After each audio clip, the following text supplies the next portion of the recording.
if you are trying to decide whether to buy a 4-stroke or a 2-stroke engine for your bicycle, then this is definitely the video for you, because there's lots of people that don't really know the differences talking about it based on what they believe or what they've read on forums. This is actual proof and evidence from years of riding and going through dozens of kits myself.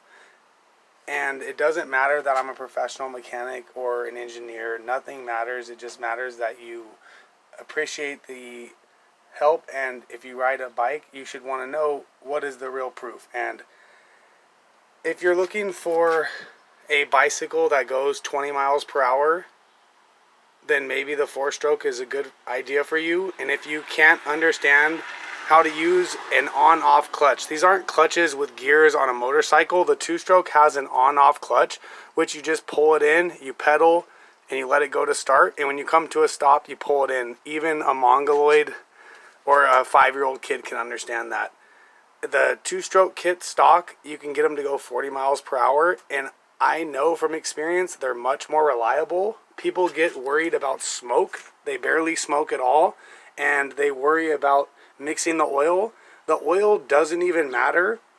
I've mixed it between 50 to 1 and 16 to 1. And it runs basically the same. One of my bikes, for years, I ran it for 40 to 1. Probably 5,000 miles. Nothing ever happened. And people say if you run them 40 to 1, they blow up.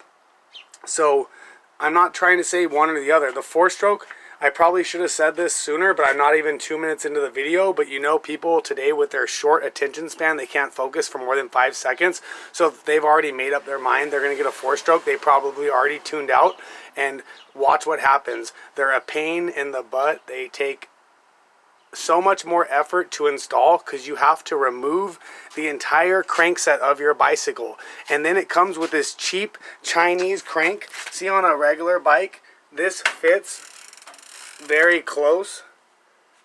The engine fits to your crank. The 4-stroke is fatter because it holds oil in the crankcase. Oh, also you have to change your oil like a car. This one, you never have to change the oil. But anyways, you have to put a different crank. You have to have special tools to remove the crank, and the crank is cheap. So if you're 200 pounds or 175 pounds or more, and you ride that every day, it's going to fall apart. And they all have issues. This thing is held together with baling wire and zip ties and tape, and it has like an unlimited amount of miles on it. It's oily as hell. It's leaking out the exhaust, but it still runs. That's the case. If you want something that's going to run all the time, get a 2-stroke. They're cheaper. The 4-strokes are getting a little bit better, but their transmissions are known to break and have tons of problems, and they're way heavier. I should say all the reasons in the beginning. It's heavier, less reliable, more expensive, slower speed. The 4-stroke is a joke compared to this, and these 2-strokes, they're not the best, but if you get a decent engine, like they say, what's a decent engine? People say the Zetas are supposed to be decent. I had a Skyhawk 66cc, which I thought was the best. The clutch never needed anything. It just seemed solid. I ran the hell out of it. I sold it selling. I sold it running. And that was the one I ran for 40 to 1 for 5,000 miles. I was running Lucas, but getting back to it, the 4-stroke is a pain in the butt. It's twice the weight. The transmissions go bad. The crank, you have to remove and add a fat crank. Also, when you're pedaling, one crank is further out. So it's a very awkward ride, and it feels weird when you're on the bike. So if you plan on riding it for like 5 minutes every week, it doesn't matter. But if you're going to ride it like 10 miles a day or try to ride it around and you're a kid or an adult and you're going to ride it on the daily, get a 2-stroke. Save your money. And yeah, they're going to fall apart. If you want to look at advice, you can check out my videos. But the main advice when you get a new motor, always tighten your